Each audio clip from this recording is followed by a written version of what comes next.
हिंद महासागर।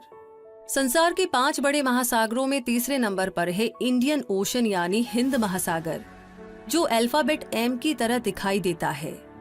इसका नाम इंडिया के नाम पर इंडियन ओशन रखा गया है, जिसे पहले ईस्टर्न ओशन या ईस्टर्न स्टार कहा जाता था। प्राचीन संस्कृत साहित्य में इस महासागर को रत्नाकर कहा गया है, जिसका मतलब होता है रत्नों का निर्माता। ऐसा कहा जाने का कारण इस महासागर में मिलने वाले रेयर मिनरल्स मॉसेनाइट, इल्मेनाइट और क्रोमाइट है। ये महासागर 180 मिलियन साल पहले बनना शुरू हुआ और 1500 के दशक में ये महासागर तब एक्सप्लोर हुआ जब नाविक अफ्रीका के आसपास रूट तलाश रहे थे। ये सिल्क ट्रेड के लिए भी एक इम्पॉर्टेंट ट्रेड रूट रहा है। 90 ईस्ट रिज ऐसी 5000 किलोमीटर लंबी माउंटेन रेंज है जो हिंद महासागर को ईस्ट और वेस्ट रीजन्स में डिवाइड करती है। ये महासागर अर्थ सरफेस पर मौजूद वाटर का अप्रोक्सीमेटली 20% है और ये 70.56 मिलियन वर्ग किलोमीटर एरिया कवर करता है। ये महासागर अफ्रीका और ऑस्ट्रल एशिया के बीच में स्थित है। जियोलॉजिकली इसे यंगेस्ट ओशन भी कहा जाता है और इसका साइज यूएस के साइज के 5.5 गुना के बराबर है।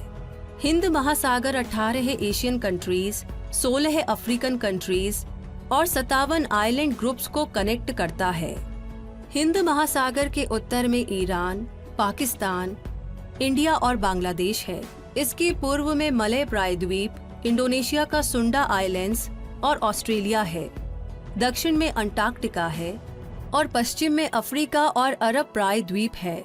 मॉरिशस, सेशेल्स, मालदीव्स, मेडागास्कर और श्रीलंका हिंद महासागर में स्थित प्रसिद्ध आइलैंड्स हैं।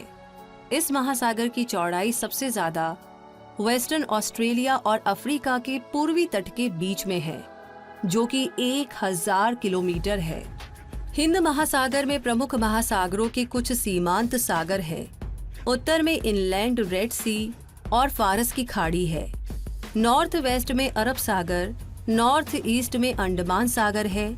अदन और ओमान की बड़ी खाड़ी इस महासागर के नॉर्थ वेस्ट में है, तो बंगाल की खाड़ी नॉर्थ ईस्ट में स्थित है। करगुलेन पठार हिंद महासागर की सतह के नीचे स्थित है और इसकी खासियत ये है कि ये पठार ज्वालामुखी से बना है। इस महासागर में ऐसे सबसे ज्यादा अंडर वाटर वॉल्केनोज है जो कि अब एक्टिव नहीं है।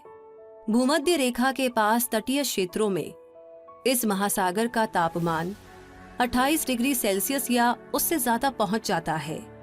इसीलिए बाकी महासागरों की तुलना में ये महासागर समुद्री जीवन के अनुकूल नहीं है और इतना टेम्परेचर होने की वजह से ही ये महासागर संसार का सबसे गर्म महासागर भी है। इसमें टर्टल्स, सील्स और सी काऊ जैसी एंडेंजर्ड सी स्पीशीज पाई जाती है।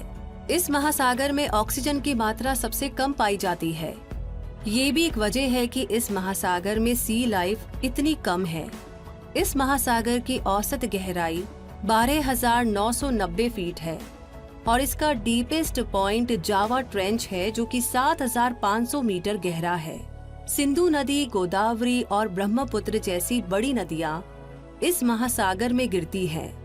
मिस्र में स्वेज नहर, मलेशिया और इंडोनेशिया के बीच मलक्का जल डमरू मध्य हिंद महासागर के 2 सबसे प्रसिद्ध जलमार्ग हैं।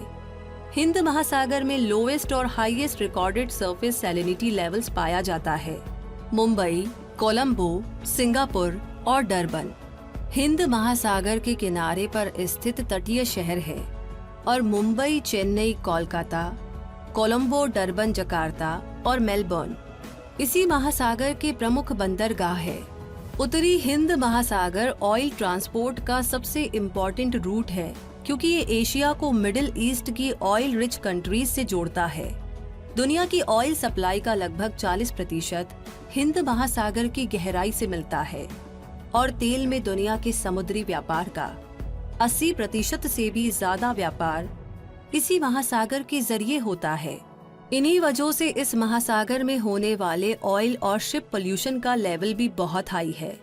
इसे बंद महासागर भी कहा जाता है, क्योंकि बाकी 4 महासागरों की तुलना में ये महासागर जमीन से घिरा हुआ है, क्योंकि इसके नॉर्थ में एशिया है।